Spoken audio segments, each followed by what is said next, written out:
Bismillahirrahmanirrahim. Assalamualaikum warahmatullahi wabarakatuh. Bismillah walhamdulillah wa la ilaha illallah wallahu akbar.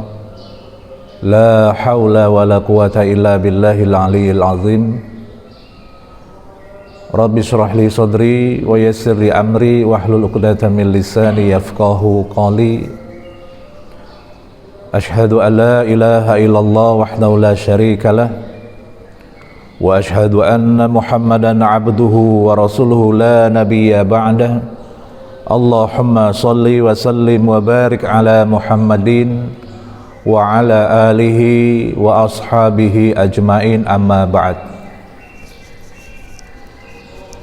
Alhamdulillah, yang pertama kita bersyukur kepada Allah Subhanahu wa ta'ala atas limpahan nikmatnya Allah ta'ala berikan kepada kita, sehingga dalam kesempatan yang baik ini Allah Subhanahu wa ta'ala masih memberikan kesempatan nikmat di dalam kita menghirup nikmat-nikmat Allah,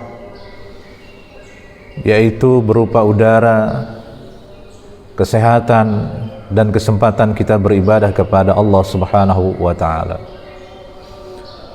Tak lupa kemudian selawat serta salam kita haturkan kepada junjungan Nabi serta Muhammad sallallahu alaihi wasallam, yang atas berkah daripada perjuangan baginda Nabi sallallahu alaihi wasallam hingga akhirnya kita bersama dibangkitkan sebagai umatnya Nabiullah Muhammad sallallahu alaihi wasallam.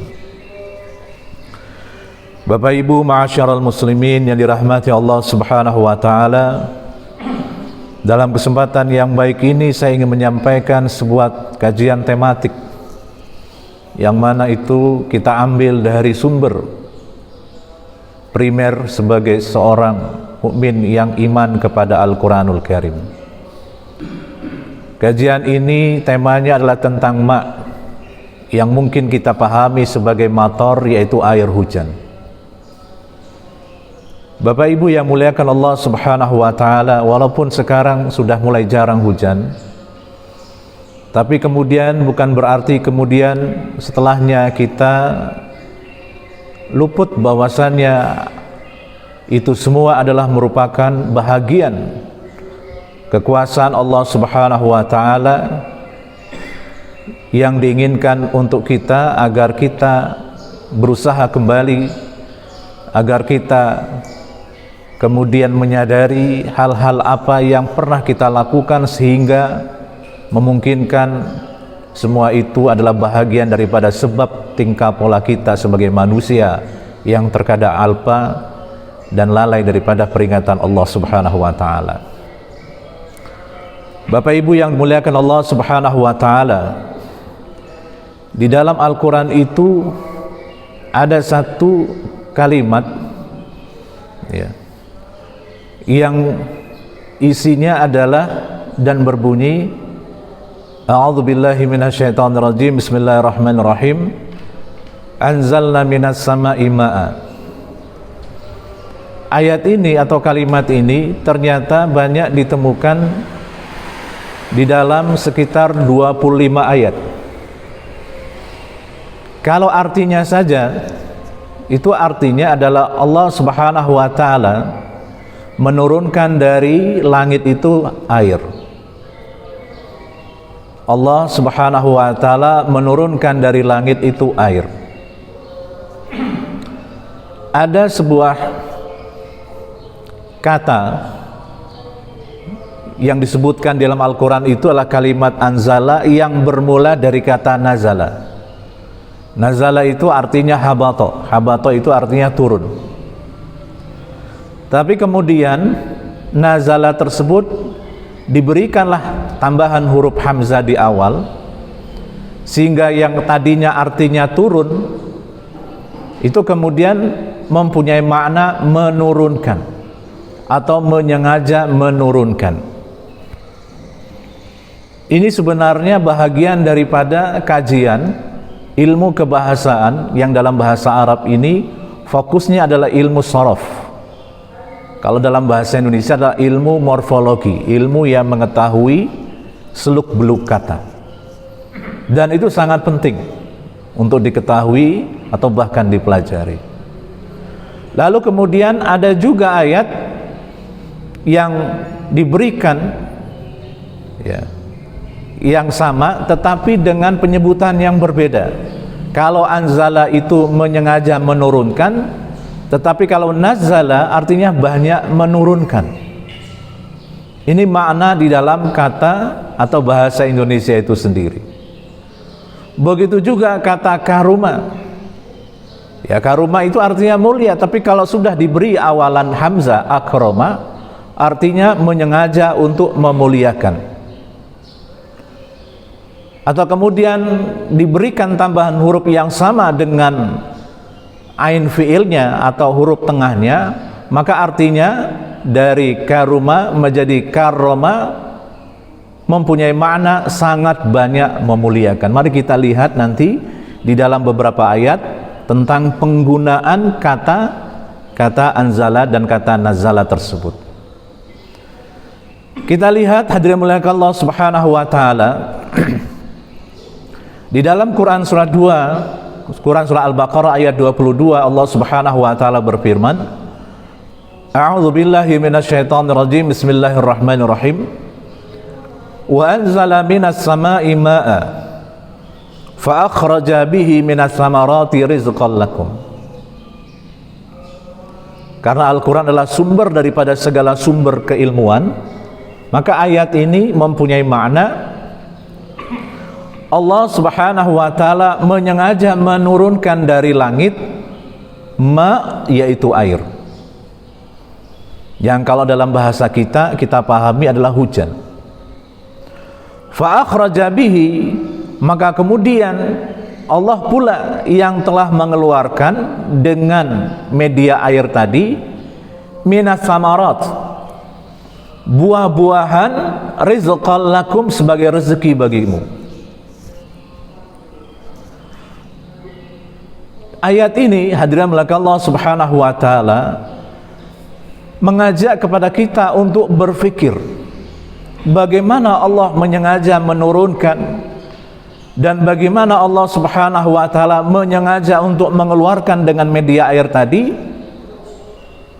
Biasanya ini praktek seperti ini banyak dilakukan oleh siswa yang ketika seorang guru biologi memerintahkan kepada siswanya besok bawa biji dan media air sekaligus ada tempat, kemudian kapas, ada media airnya, kemudian bijinya itu biji melinjo, itu kacang hijau itu, kemudian diletakkan ke dalam tempat tersebut. Kemudian guru tersebut minta kepada siswa untuk mencatat berapa hari ini bisa tumbuh, berapa hari ini bisa berkembang, berapa hari kemudian akarnya bisa keluar, dan seterusnya.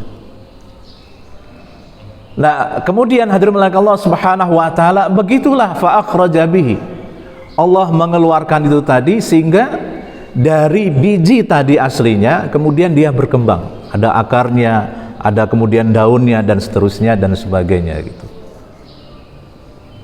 Ini sudah dibuktikan. Tetapi kadang-kadang ini luput. Ya. Ada lagi kemudian dalam surat yang sama, dalam ayat 164, Allah Subhanahu wa taala menyatakan wa ma anzalallahu minas sama'i mimma fa ahya bihil arda ba'da mautiha.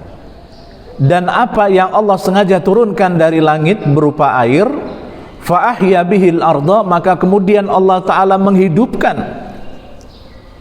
tanah, al-arda itu, ba'da mautiha, setelah gersangnya.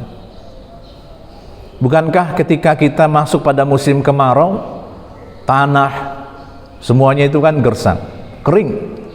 Tapi kemudian masuk musim hujan, maka kemudian tanah itu menjadi subur. Ternyata hadirin melakukan Allah Subhanahu wa taala, begitulah kekuasaan Allah yang mengisyaratkan kepada kita untuk kemudian mempelajari dan mentelaah dan mentadaburkan alam tersebut.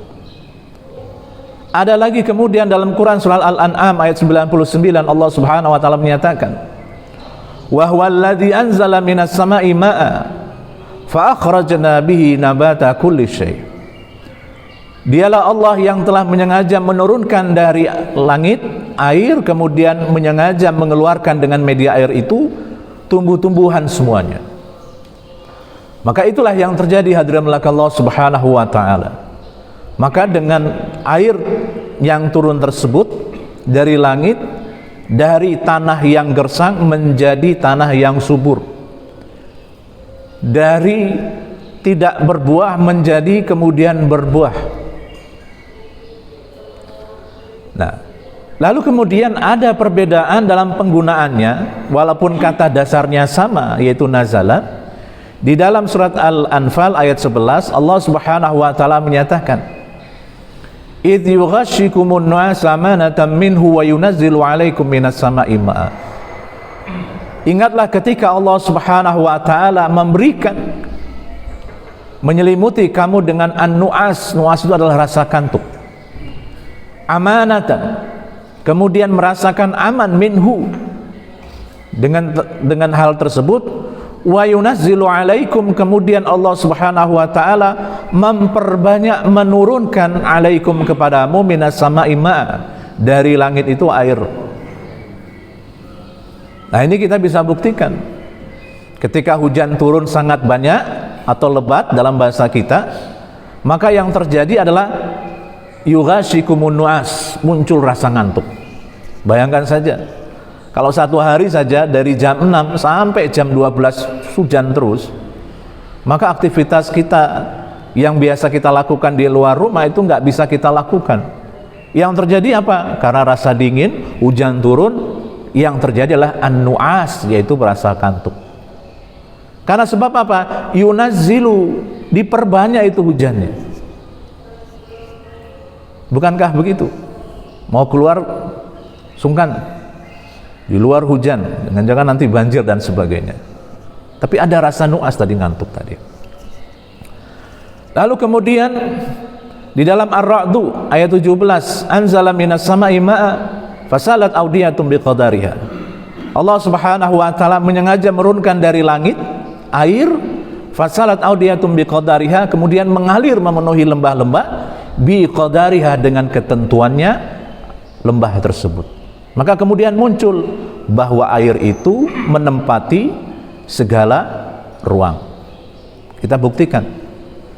Kalau tukang bangunan itu ingin mengukur lurus atau tidaknya sesuatu itu, biasanya pakai alat itu kan. Apa alatnya itu namanya? Nah, diukurlah kira-kira udah lurus atau belum. Yang dilihat itu adalah permukaan air.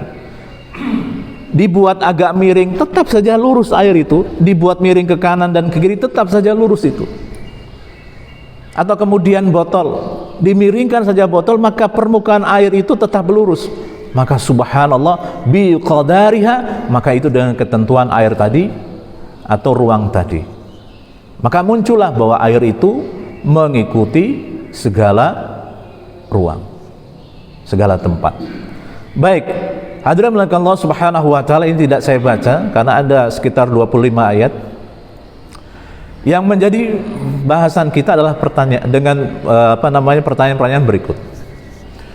Bagaimana bentuk Allah menurunkan air dari langit? Nah, ini sudah diajak berpikir kita. Nah, ini namanya mentadaburkan Al-Quran dengan fenomena yang kita lihat. Bagaimana bentuk Allah menurunkan air dari langit? Caranya bagaimana? Kalau caranya kemudian Allah menurunkan seperti menyemburkan dan sebagainya, itu tidak mungkin seperti itu. Tentu di situ ada pengetahuan yang harus kita garap, kita cermati dan kita teliti.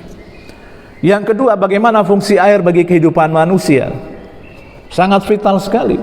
Bayangkan kalau satu hari itu kita hanya minum 2 gelas saja, yang terjadi adalah lemas, bahkan dehidrasi dan dibawa ke UGD. Setelah itu diinfus. Diinfus pun itu yang dimasukkan adalah cairan juga, masya Allah. Berarti sangat vital. Bahkan dalam Al-Quran, Quran surat As-Sajdah pada ayat 8, Allah Subhanahu wa taala mengatakan ja'ala naslahum min sulalatin min ma'in mahin. Allah jadikan naslahu, nasal atau keturunan itu min sulalatin min ma'in mahin, dari rangka yang bermula dari ma'in mahin, dari air yang hina. Air yang hina itu kemudian muncullah istilah air mani, ataupun istilah kemudian dalam istilah biologi sperma, baik laki-laki maupun perempuan. Padahal dalam Al-Quran itu mimma immahin, air yang sangat hina, yang semua orang dan semua makhluk ciptaan Allah itu punya. Ya, saking hinanya itu begitu, kadang-kadang dipergunakan di tempat-tempat yang tidak pas. Lalu yang ketiga, bilakah air menjadi manfaat dan kemudian menjadi mudarat bagi manusia? Baik, hadirin Allah Subhanahu wa taala. Kita coba untuk menjawab dengan pertanyaan-pertanyaan itu dengan sebuah siklus. Kira-kira hadirin Allah Subhanahu wa taala, debit atau volume air itu yang ada mulai dari dulu sampai sekarang itu bertambah atau berkurang? Bertambahkah? Berkurangkah? Atau tetap? Bagaimana kira-kira jawabannya? Kalau dia bertambah, hadirin Allah Subhanahu wa taala, itu sama dengan sebuah gelas. Sudah ada air, kemudian ditambah lagi airnya, maka yang terjadi airnya meluber. Itu sama dengan misalkan bumi ini diberikan hujan terus menerus, ya, lama-lama akan hancur atau hilang ini pulau dan seterusnya gitu. Kalau itu kemudian berkurang, hadirin Allah Subhanahu wa taala, lalu airnya kemana? Nah, ternyata hadirin Allah Subhanahu wa taala, kalimatnya Allah gunakan anzala minas sama'i mimma ma'a. Allah Subhanahu wa taala menurunkan dari langit itu air. Beginilah jawabannya dengan sebuah kajian ilmiah, siklus air berubah menjadi hujan. Maka bisa dilihat curah hujan yang ada di daerah tinggi, audiyatun tadi, lembah-lembah yang tinggi tadi, ya, kemudian membuatlah sebuah biqadariha, dengan ketentuan dia mengalir ke bawah mencari tempat, karena sifat air itu tadi mencari tempat, sehingga akhirnya terbentuklah sungai, terbentuklah kali, danau dan seterusnya. Apakah kemudian itu cukup? Tidak, ternyata terus mencari laut. Nah, kita lihat saja kali yang ada di Pekalongan ini, tentu muaranya dia ke laut. Ternyata begitulah jawabannya hadirin Allah Subhanahu wa taala.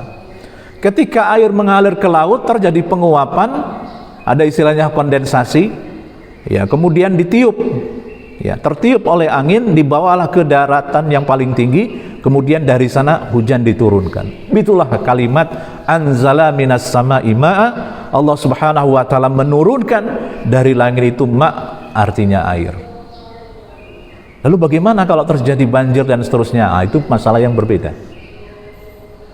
Begitu pula salat audiyatum biqadariha, air itu mengalir biqadariha dengan sifatnya. Sekarang kita lihat sifatnya, sifat air. Sifat air itu mengalir dari tempat tinggi sampai ke tempat yang rendah. Ya. Bayangkan hadirin Allah Subhanahu wa taala, kalau tempat yang rendah itu kemudian menjadi tempat yang lebih tinggi karena banyak endapan, lumpur, tanah, kotoran, sampah dan seterusnya, maka yang terjadi, apakah air itu kembali lagi ke tempat sebelumnya? Tidak, tapi dia akan meluber. Dan itulah yang terjadi, kira-kira begitulah. Ketika ada satu kali yang kemudian airnya naik dan meluber ke kanan dan ke kiri, berarti di bawahnya dasar air tadi, atau di bawah kali itu banyak endapan tanah, lumpur, sampah dan sebagainya. Hadirin Allah Subhanahu wa taala, beberapa waktu yang lalu ketika seorang gubernur yang namanya Pak Anies Baswedan, dia menyatakan begini, alhamdulillah walaupun hujan turun, tapi kita bisa menetralisir, ya, tidak terjadi banjir. Padahal waktu itu ya tidak banjir, tapi setelahnya jadi banjir begitu. Apa yang dia lakukan? Dia mengatakan setelah 10 tahun ini kita melakukan yang tadinya laut, yang tadinya kali, sungai dan tadinya dangkal itu dikeruk, banyak tanah, banyak lumpur, sampah dan seterusnya. kemudian hasil tanah kerukannya itu dibawalah untuk menimbun di Taman Impian Jaya Ancol. Maka beberapa waktu yang lalu kalau tidak salah, di sana nanti akan mau dibuat sebuah museumnya Nabiullah Muhammad SAW. Dari mana? Apakah ada lokasinya? Ternyata ada. Dari mana itu lokasinya? Dari tanah-tanah yang digali, lumpur dan seterusnya digali itu, kemudian ditimbunlah di pinggir-pinggir laut itu tadi. Dari rencana sekitar 22 hektar sudah memenuhi sekitar separuhnya. Itu luar biasa. Tetapi itu dilakukan 10 tahun.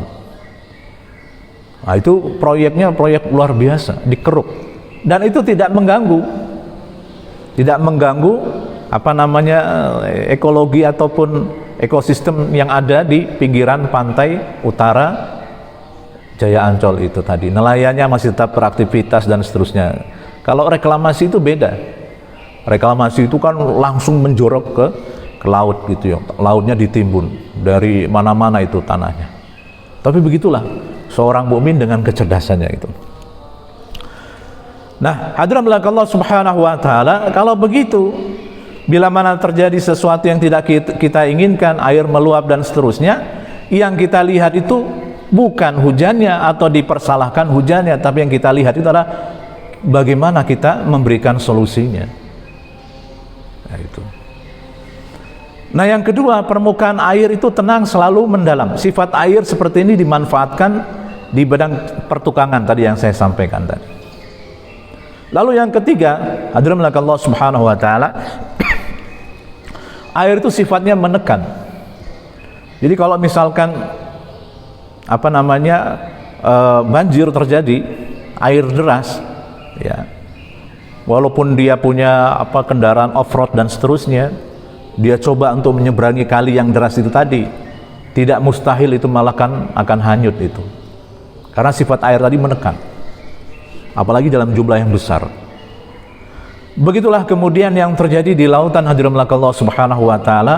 Allah tundukkan bahtera tadi, sehingga dengan bahtera itu tadi kita dapat mengarungi lautan. Ini juga bahagian daripada tadabbur kita kepada alam semesta yang bermula dari ayat-ayat Allah Subhanahu wa taala. Mari kita lihat ayat-ayatnya.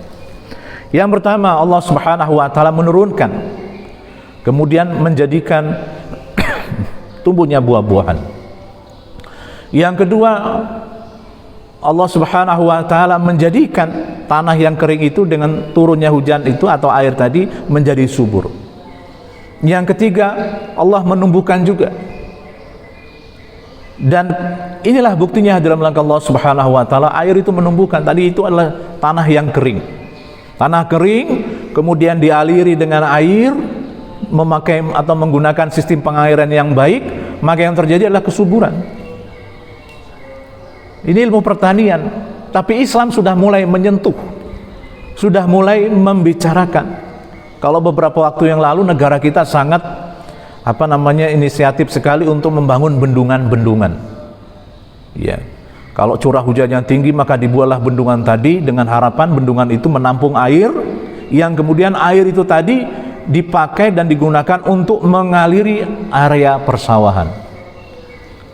Itu ilmu kita sebatas itu.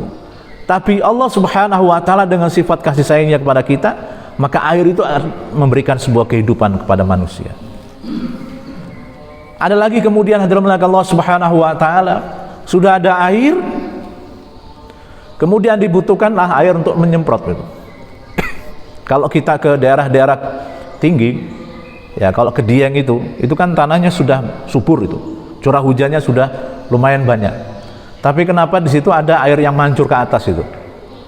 Dan itu bisa kita lihat kenapa tumbuhan sayuran-sayuran itu yang tadinya yang kena air itu tadi itu segar sekali kelihatannya. Kalau kita mungkin dalam ilmu pertanian atau kita dalam ilmu petani itu, wah ini subur. Tapi jarang diantaranya mengajak inilah karunia Allah itu tadi. Akhrajna bihi, dengan menyengaja Allah mengeluarkan itu semua sehingga akhirnya digunakan kepada kita manusia. Jadi ada semacam ilmu yang di situ kita berpikir, oh begitu caranya. Itu kan subur gitu. Nah, ini dia sifat air tadi, air mengalir mencari tempat yang lebih rendah atau memenuhi lembah-lembah itu tadi. Akhirnya muaranya kemana? Muaranya sampai ke laut. Wah, subhanallah, luar biasa. Allah menyengaja menurunkan dari langit itu air, kemudian menumbuhkan buah-buahan sehingga menjadi rezeki bagimu. Jadi Taif itu hadirin Allah subhanahu wa ta'ala, dulu itu tanahnya gersang, tapi sekarang sudah mulai hijau. Betul Ustaz? Di Taif itu ya. Nah, ternyata di sana buah-buahan yang banyak yang biasanya tidak pernah tumbuh di sana, itu bisa tumbuh di sana karena ada irigasi atau pengaturan air itu tadi. Dibuatlah subur sehingga rumput pun menjadi tumbuh. Ya, walaupun kemudian disikapi ini bahagian daripada akan mendekat kepada hari kiamat. Wallahu a'lam bishawab. Kita nggak tahu hari kiamat itu kapan. Tetapi yang kita tahu, dengan air yang tadi digunakan untuk mengairi buah dan seterusnya, itu menjadi subur tanah sekarang. Tumbuhlah buah-buahan. Bahkan di sana ditemukan anggur yang yang luar biasa, tumbuhan-tumbuhan atau buah-buahan yang tidak bisa tumbuh diperkirakan di tanah Arab sana, tanahnya tanah gersang, tapi itu bisa tumbuh. Karena apa? Karena sebab air itu tadi, fa akhrajna bi. Nah, akhirnya hadirin Allah subhanahu wa ta'ala, Allah menurunkan dari langit itu berupa air atau hujan untuk kemanfaatan bagi manusia. Kalau begitu, positifnya kebaikan untuk kita semua. Allah menurunkan dari langit berupa air atau hujan untuk kemanfaatan bagi manusia. Berarti tidak mungkin ya ada kemanfaatannya. Tapi kemudian muncul pernyataan yang keliru bila menyalahkan air hujan. Hujan terus saban dino. 1 minggu hujan, ini kok banjir, hujan banjir. Ini akhirnya apa? Dulu kan pernah itu ada yang menyalahkan hujan terus sih. Akhirnya Jakarta banjir waktu periode yang dulu. Hujan terus, akhirnya banjir. Gara-gara hujan itu. Itu pernyataan orang nggak beriman itu. Keliru itu, menyalahkan air hujan. Sementara dalam teks Al-Quran menyatakan bahwa air yang diturunkan oleh Allah subhanahu wa ta'ala berupa hujan tadi memberikan kehidupan bagi manusia dan tumbuh-tumbuhan yang kemudian dikonsumsi oleh kita sebagai bentuk rezeki yang Allah subhanahu wa ta'ala berikan kepada kita. Ini buktinya dalil nakli. Dialah yang menjadikan bumi sebagai hamparan bagimu dan langit sebagai atap, dan dia menurunkan air hujan dari langit, lalu dia menghasilkan dengan hujan itu segala buah-buahan sebagai rezeki untukmu. Karena itu janganlah kamu mengada-ngadakan sekutu-sekutu bagi Allah, padahal kamu mengetahui. Kita tahu itu. Dan kita tahu, karena sifat air tadi mencari tempat yang lebih rendah itu tadi, maka ketika kita menemukan adanya kubangan air di jalan dan seterusnya, itu menunjukkan bahwa di sini tempat yang lebih rendah. Apa yang harus dilakukan? Diperbaiki. Kenapa air ini mendek sementara sudah ada selokan? Berarti tidak mengalir air ini. Berarti yang harus dibersihkan adalah selokannya, kan begitu. Ya. Tapi ini dalil naklinya begitu. Dalam surat Ibrahim ayat 32, Allah subhanahu wa ta'ala mengatakan, Allah yang telah menciptakan langit dan bumi dan menurunkan air hujan dari langit, kemudian dia yang mengeluarkan dengan air hujan itu berbagai buah-buahan menjadi rezeki untukmu. Bukan berarti kemudian simsalabim keluar itu buah-buahan, tidak ada prosesnya. Apa prosesnya? Yaitu pengetahuan itu tadi yang tadi kita sebutkan tadi. Anak siswa disuruh bawa biji, ya ditanam di atas kapas, dikasih air, catat berapa hari tumbuh akarnya, berapa hari tumbuh ininya, dan seterusnya. Itu sudah diarahkan untuk apa? Untuk berpikir.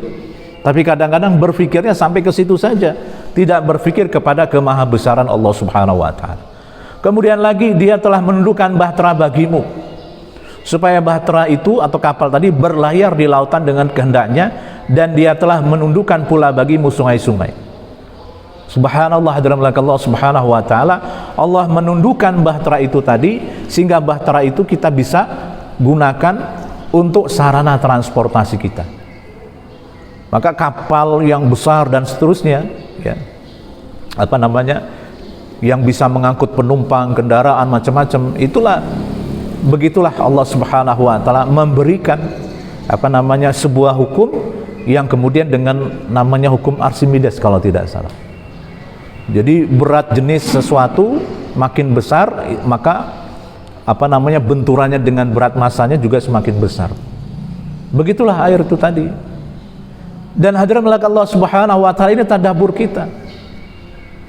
Dan begitulah Allah Subhanahu wa taala menundukkan sungai-sungai. Menundukkan sungai-sungai itu artinya diantaranya mengarahkan. Nah, kalau ada sungai yang kemudian terjadi banjir dan meluap, yang salah sungainya kah atau orang-orang yang ada di sekitarnya? Beberapa waktu yang lalu hadirin Allah Subhanahu wa taala, di daerah Jawa Barat itu ada satu kampung, aliran sungainya agak jauh dari perkampungan, tapi kok bisa air itu masuk merangsek berupa banjir tadi ke kampung tersebut. Orang sibuk mengungsi dan seterusnya.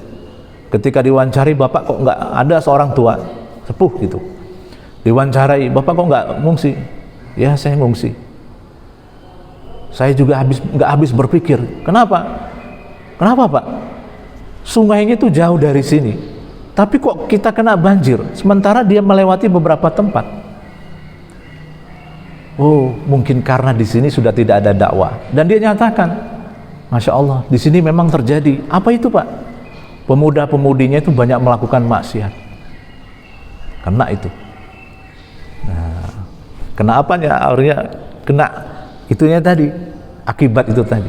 Padahal sudah melewati beberapa tempat yang nggak mungkin sampai ke sana airnya. Tapi begitulah. Nah, hadirin Allah Subhanahu wa taala, kalau begitu, adakah perbedaan antara air atau hujan tadi berupa nikmat atau kebaikan atau keberkahan dengan air berupa hujan tadi adalah merupakan siksa atau azab yang Allah Ta'ala turunkan kepada manusia supaya kita menjadi sadar kembali? Ada sebuah pertanyaan, Ahsanallahu ilaikum awaddu an u'arif hal hunaka hikmah. Ada orang bertanya, semoga Allah memberikan kebaikan kepadamu, saya ingin sekali bertanya, saya ingin tahu sekali, adakah hikmah di balik itu semua? Di dalam Al-Quran disebutkan al-matar, ya, dengan sifat azab wal azab. Sifat azab dan azab itu artinya apakah air hujan itu tadi berupa siksa? Kemudian menyebutkan air hujan dengan sifat al-khair dan berkah, kebaikan dan keberkahan. Maka jawabannya hadirin Allah Subhanahu wa taala, kalimat al-ghais atau kalimat al-matar itu mengandung atau mempunyai makna rahmat. Dan adapun kalimat matar secara mutlak, ya, itu bisa memuat kebaikan dan keburukan. Kadang-kadang digunakan di dalam kebaikan, karena ada satu hadis dalil yang disampaikan oleh Nabiullah sallallahu alaihi wasallam dengan bunyinya mutirna bi fadlillahi wa rahmatihi. Kita diberikan hujan itu karena karunia Allah dan rahmat Allah Subhanahu wa taala. Berarti air yang turun dari langit itu adalah karunia Allah. Lalu kalau terjadi banjir dan seterusnya, itu persoalan yang kita manusia punya persoalan. Gitu. Sebutkan pula dalam Al-Quran, wala junaha alaikum an kana bikum adzam min matar aw kuntum marda an tadau islahitahum wa khudhu hizrakum innallaha ada lil kafirin azaba muhina. Tidaklah berdosa bagimu jika ada kamu mendapatkan azab, payah, siksa, kecapean dan seterusnya. Mim matar dengan sebab hujan tadi, al kuntum marda atau kamu dalam keadaan sakit. Antadau aslihatakum, kemudian kamu meletakkan segala alat peralatan perang kamu, artinya menunaikan agama. Wa khudhu hizrakum, tetapi itu jadikanlah sebagai peringatan bagimu. Masya Allah. Jadi ketika terjadi sesuatu banjir dan seterusnya, ya, air melimpah atau meluap dan seterusnya, itu adalah hizrakum, tahzir, ya. Kalau kita mendengar kata-kata tahzir itu berasal dari kata hizr. Hizr itu artinya memberikan peringatan, ditahzir. Ustadz ini ditahzir sama si fulan dan seterusnya, dikasih peringatan. Nah, kata Allah, khudhu hizrakum, jadikanlah atau ambillah bagimu hizrakum sebagai peringatan. Kuncinya hadirin Allah Subhanahu wa taala, itulah peringatan untuk kita semua. Kenapa bisa terjadi begini dan seterusnya. Jadi sebagai bahan introspeksi dan mawas diri kita. Maka di Indonesia itu ada AMDAL, analisis mengenai dampak lingkungan. yang kadang-kadang nggak berfungsi. Bagaimana bisa berfungsi? Karena sudah tidak dianggap gitu loh. Jangan dibangun sini, jangan begini dan seterusnya dan sebagainya. Tapi bagi seorang mukmin itu dijadikan sebagai peringatan, termasuk kita. Innallaha 'ada lil kafirina 'azaban muhina. Adapun orang-orang kafir lah, enggak usah dibicarakan. Mereka akan disediakan oleh Allah Subhanahu wa taala dengan siksa yang sangat hina. Sudah, orang-orang kafir enggak usah kamu pikirkan. Yang kita pikirkan adalah sekarang ini bagaimana itu kita jadikan sebagai sebuah peringatan kepada kita. Bagaimana kemudian memperbaiki lingkungan kita, bagaimana kemudian muncul lagi, bagaimana memelihara alam dan seterusnya. Hari ini hadirin Allah Subhanahu wa taala, kalau Bapak Ibu pernah ke daerah Paninggaran yang yang ada objek wisata Linggo Asri, itu sebelum naik ke daerah puncak itu ada satu dataran yang kemudian pohon-pohonnya itu ditebangi semua. Konon katanya itu mau dijadikan objek wisata. Nah, itu nanti akan terjadi banjir atau longsor, wallahu alam bishawab. Siapa yang melakukan? Yaitu orang-orang yang punya duit itu tadi. Dia nggak tidak mau menjaga keseimbangan dalam lingkungan dan seterusnya. Kalau sudah begitu, bila mana terjadi tanah longsor, banjir dan seterusnya, itu yang disalahkan adalah hujannya. Bencana ini. Padahal bencana itu adalah sebagai tahzir, peringatan kepada kita agar kita bisa kembali kepada Allah SWT. Nah, ini juga kadang-kadang kata matar dipakai makna azab, sebagaimana firman Allah, wa amtarna alaihim matara fanzur kaifa kana akibatul mujrimin. Dan kami turunkan hujan sejadi-jadinya kepada mereka. Fanzur, maka perhatikanlah, kaifa kana akibatul mujrimin, bagaimana akibat bagi orang-orang yang melakukan dosa. Nah, hadirin Allah Subhanahu wa taala, maka kemudian ini tidak saya baca. Ya. Semua itu dipahami bahwa ada kalanya kita melihat dengan nurani kita dan hati kita. Allah turunkan hujan itu untuk kemanfaatan kita. Tapi kalau kemudian Allah turunkan hujan, kemudian terjadi peristiwa yang tidak kita inginkan, berarti kita harus introspeksi. Wallahu a'lam bishawab.